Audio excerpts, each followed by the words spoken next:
So, welcome to Jumbo IS and welcome to our lecture series called Daily News in Shorts. In this lecture series, we cover a particular day's current affairs in a very short span of time within 20 minutes. Now, today we are going to be covering October 2nd, 2024's current affairs. And today's current affairs are as following. Okay, we have already shortlisted the important topics that featured in today's newspaper. And these topics are shortlisted on the basis of their probability of featuring in the exam. The newspaper was filled with news items, but we have shortlisted these four topics only because only these four topics are important from the perspective of civil services examination. Okay, now what are these topics? Today's topics. NiTi Aayog has come out with a report on future preparedness for a pandemic. In future, if there is a pandemic, how should the government of India and other agencies be prepared for it? So NiTi Aayog has come out with a report for it. So we'll discuss this report. Then 2nd October 2024 marks the 10-year anniversary of Swachh Bharat Abhiyan. So we'll talk about Swachh Bharat Abhiyan, its achievements and its impact. Then Monetary Policy Committee has 3 new members appointed. Okay, so government has reconstituted Monetary Policy Committee. Now what is important for us? Important for us is to understand what is Monetary Policy Committee, what is its structure, who are its members, and how frequently Government of India appoints its members. Okay, and in the end, we'll talk about a 1-year internship scheme for the youth by Government of India. This scheme was actually announced in this year's budget. Okay, so government is actually now launching this scheme from 3rd of October. It will provide 1-year internship for the youth between the age group of 22 to 24, 25. Okay, this is to skill India, basically. It is a skill mission. So we'll focus on these 4 topics. So let's start the lecture, starting with topic number 1, which is NiTi Aayog report on pandemic. So 4 years have passed since the very first time COVID-19 pandemic broke out. And since the 4 years, NiTi Aayog has actually set up an expert group. And that expert group has recommended a formation of comprehensive framework to effectively manage future public health emergency or pandemic. So this expert group constituted by NiTi Aayog gave some recommendations for how India should be prepared for future pandemic. Okay, this study or this report is named or titled Pandemic Preparedness and Emergency Response Framework. Okay, and this report has actually called for a new law to deal with the pandemic. Okay, this new law should be called Public Health Emergency Management Act. So basically, NiTi Aayog came out with a report. The name of the report is this, and they recommended formation of a new act through the Parliament of India. Okay. Now, what else was recommended in this pandemic preparedness and emergency response framework? Let's talk about this. First, they said that we need to form or enact a new act of Parliament, Public Health Emergency Management Act, because when COVID-19 pandemic broke out in 2020, India's legal structure or the laws through which India managed that act were 2. Number 1 was Epidemic Diseases Act, which was a British era act. Okay, it was formed or it was enacted in 1897. And then the other was National Disaster Management Act 2005. All right, so to deal with this pandemic, India had 2 laws, or these 2 laws made the legal framework for that. Now, these laws have certain shortcomings, and that is why NiTi Aayog has said that we need a new law which would plug the loopholes in these acts. Okay. Then they said that we need to create an empowered group of secretaries for public health emergencies and monitor preparedness during peace times. Then this NiTi Aayog said that we need a national biosecurity and biosafety network. This network would basically be a network of labs, and these labs would be used for surveillance of viruses, bacteria, surveillance of diseases, surveillance and monitoring. So we need proper surveillance and monitoring infrastructure for diseases, and for that they recommended the formation of National Biosecurity and Biosafety Network. They made certain other recommendations as well. They said that we need an emergency vaccine bank. Okay, so India should create a vaccine bank which contains the vaccines either made in India or imported from abroad. Then we need another network called Epidemiology Forecasting and Modeling Network. This network can predict future pandemics. Okay. Then we need research centers that shall be called centers of excellence for research on priority pathogens. What are priority pathogens? These are those viruses and bacteria that have the potential to become a pandemic in the future. And WHO has generated a list of priority pathogens. So we need to take these viruses, or we need to look at this list created by WHO, identify these priority pathogens and study them. Okay. And last but very important recommendation made by NiTi Aayog was that currently the medicine regulator or drug regulator in India is Central Drug Standard Control Organization. We need to make it independent.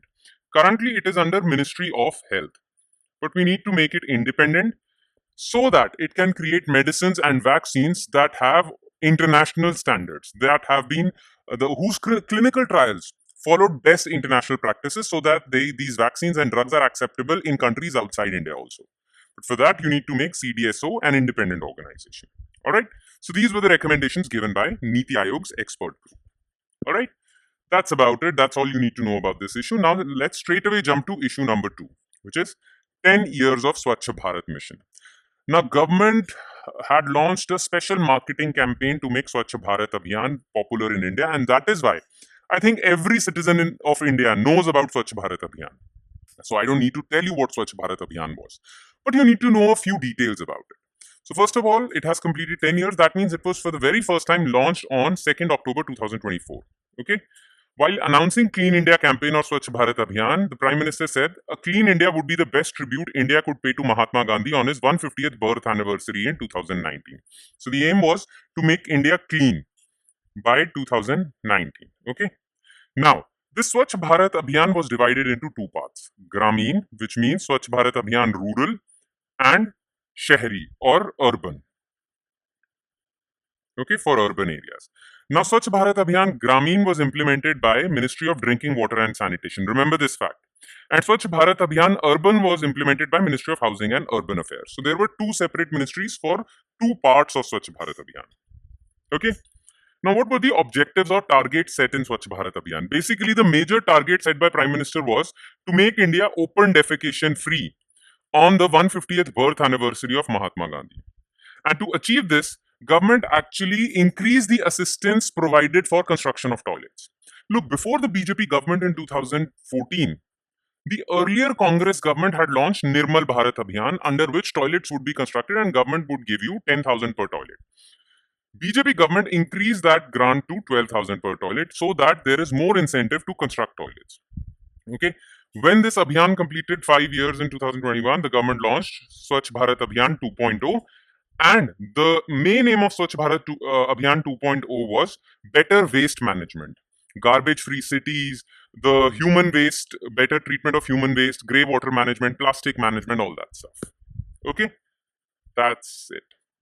Now, what has been the impact of Swachh Bharat Abhiyan? Okay, international studies have been done on the success of Swachh Bharat Abhiyan, and they have given full marks to Government of India. In 2018, World Health Organization estimated that 3 lakh deaths due to diarrhea and protein energy malnutrition would be averted due to Swachh Bharat Abhiyan Gramin. Okay, a recent study was published in an international journal called Nature. It said that this mission has led to 60,000 to 70,000 fewer infant mortality. In fact, infant mortality has been steadily declining from 2003 onwards, but the fastest decline happened after 2015 when Swachh Bharat Abhiyan was in its full swing. Okay, so Swachh Bharat Abhiyan has had a great impact as far as public health is concerned, or the spread of infectious diseases is concerned.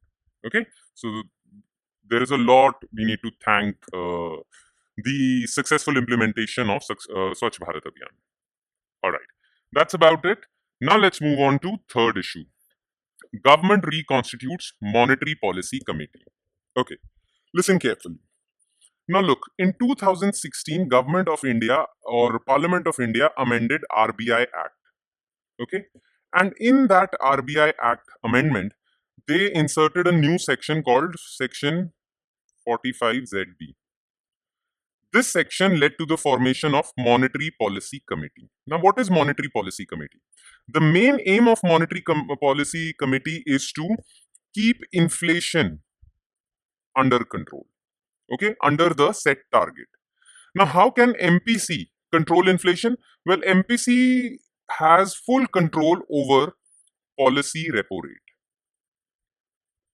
So, MPC will decide what India's repo rate should be, keeping in mind its inflation target.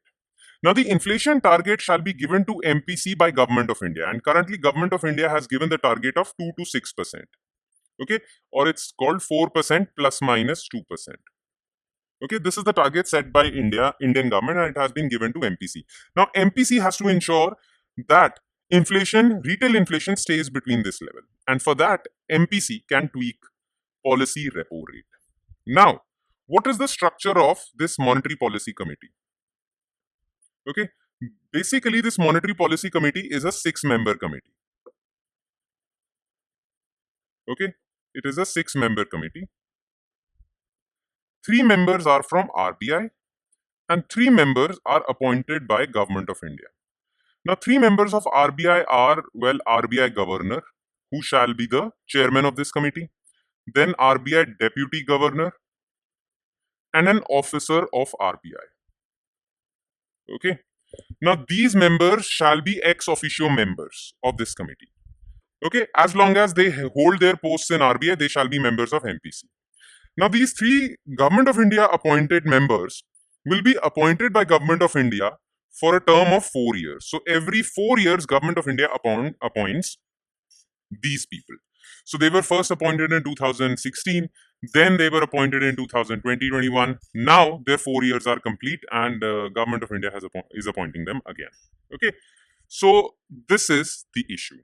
Now, that is why government has released a list of new appointees. Okay, who are these new appointees? You need not get into that. All right. About MPC, I have just mentioned you. Under Section 45ZB of amended RBI Act, central government is empowered to constitute Monetary Policy Committee. MPC shall determine policy rate required to achieve the inflation target decided by central government every 5 years. Decision shall be binding on RBI. Okay, that's it. And last news item is 1-year internship scheme for the youth. The government, in partnership with India Inc. India Inc. means India business body. Okay, so the top businesses of India are collectively known as India Inc. So, Government of India, in partnership with India Inc., will be rolling out the budget announcement of 1-year internship scheme for the youth aged between 21 to 24 on October 3. So, government is coming out with a scheme so that the youth, the educated youth, between the age bracket of 21 to 24 will get internships, 1-year internships in these top companies. The stipend paid to the interns will be taken care of by the government. So government will pay these interns, and these interns would get the benefit of working with these top companies and achieving the required skills to compete in the job market. Okay, the portal to apply for internships directly with the country's top 500 companies will be launched on October 3. Though not everyone between the age of 21 to 24 is eligible for this. There are certain conditions. For example, IIT, IIM graduates are not eligible because they already have good job offers. Okay. Similarly, if your parent is a gazetted officer or family member is in a high-paying job, then you're not eligible. So basically, this scheme is for poor educated youth of our country. Though this scheme is very good as far as skilling of labor force in India is concerned. Okay.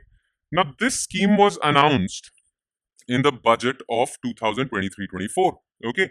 It was part of Prime Minister's package for employment and skilling, and this entire package will cost Government of India 2 lakh crore rupees. The aim is to provide skill training to over 1 crore youth.